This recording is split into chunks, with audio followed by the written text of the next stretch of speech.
Kaya naman nung binuga na yung arena dito sa may Color Pan, dito sa may Burong Bataan, ayan na nga pumunta sa atin yung mga kulay-kulay. Abe ako, nagkamali nga pala tayo nagpwesto dito. Abe ako.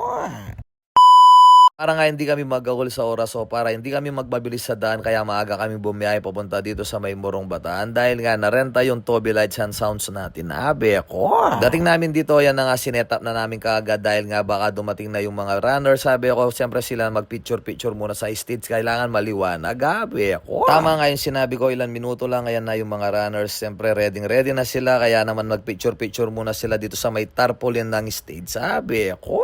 Di man ganun karami yung mga gamit natin, at least nakakakuha tayo ng gigabi ako. Kaya kung naghahanap kayo ng lights and sounds, sabi ako pwede kayong mag-PM sa Toby Lights and Sounds dito sa page natin. Sabi ako. Siyempre, sino pa nga ba yung kukuha sa atin kung hindi si Idol Jainer? Sabi ako, dahil nga ito yung leg 1 ata ng BCDA ng Color Fan Fest nila. Sabi ako. Una nilang ginawa dito sa may Morong Bataan, pangalawa naman sa August 8 dito naman sa may Baguio. Sabi ako, kaya kasali rin tayo doon. Sabi ako. Bago mag-start ang ganrang, kailangan muna natin mag-warm up o mag-stretching. Sabi ako, yan nga pala si Nikita. Nakikita nyo, sabi ako, siya yung instructor nila. Sabi ako. Hindi man ganun karami yung mga runners dahil nga medyo malayo-layo itong Morong Bataan. Halos nga daga dito lang. At saka meron din silang dayo, sabi ako, pero hindi ganun karami. Pero naman, tignan nyo naman ka-energy yung mga tao. Sabi ako. After nga pala ng warm up, ayan na nga, gun start na. Sabi ako, sabay-sabay na silang tumakbo. Sabi ako, nauna nga pala yung mga 10K. Sabi ako, pangalawa yung 5K at saka yung 3K. Sabi ako.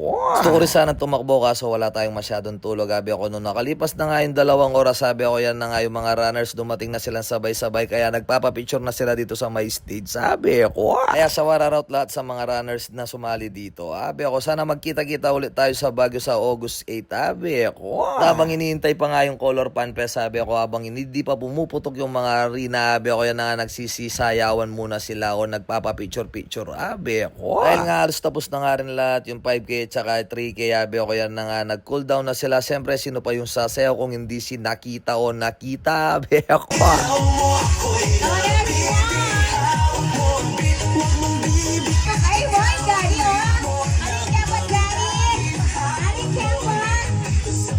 Siyempre, kailangan may commercial sa isang pelikula. Ayan na nga pala ako. Tinignan ko nga pala yung mga speaker dahil nga medyo maaraw na kaya kailangan natin salatan baka sobrang pali na. Sabi ako.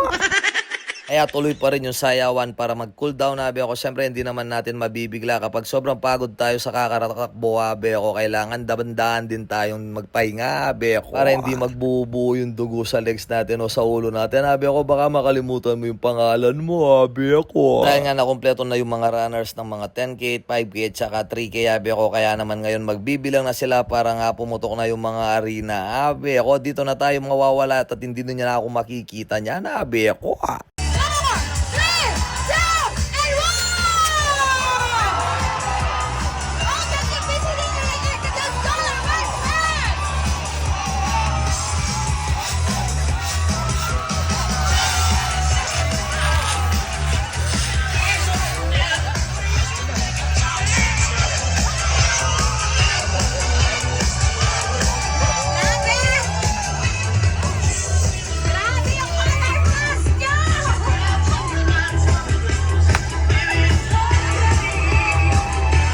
Ayan na nga ba yung sinasabi ko, yung color blast pumunta sa atin. Sabi ako, kaya yan nga, buti na lang meron tayong plastic. Sabi ako, natakpan natin yung mixer natin at saka yung controller and laptop natin. Sabi ako, tapos sinabugan pa tayo ng bumbero ng tubig. Sabi ako, kaya ganyan nagkalagkit-lagkit. Sabi ako, tapos papunta pa sa atin yung hangin. Sabi ako, kaya kinuha ko ng mabilis yung microphone, pinapatay ko kaagad yung bumbero. Sabi ako, dahil nga yung hangin papunta sa atin. Sabi ako, kaya baka mabasa yung mga gamit natin. Sabi ako, kaya sobrang saya ng BCDA Color Fan Fest. Sabi ako. Kaya sa wararaut sa mga tao, sa mga runners na to, sabi ako, tignan nyo lang kung makikita nyo yung sarili nyo. Sabi ako, pag-share nyo na rin yung video na to. Sabi ako, dito rin sa mga taong sumusuporta sa atin. Sabi ako, maraming salamat po. Sabi ako. Hindi lang pala basta-basta yung mga runners dito. Sabi ako, hindi lang basta Morong Bataan at saka dito may Subic. Sabi ako, dahil meron pang Manila at saka dito sa may Pangasinan. Sabi ako. Kaya naman pagkatapos ng lahat-lahat, sabi ako, yan na nga lahat ng mga staff ng Smoke 10 Management. Sabi ako, meron pala. Kaya maraming salamat sa suporta kay Babso. Yan, sabi ako, Motovlog. Sabi ako, ingat po kayo palagi. God bless. Thank you. Bye.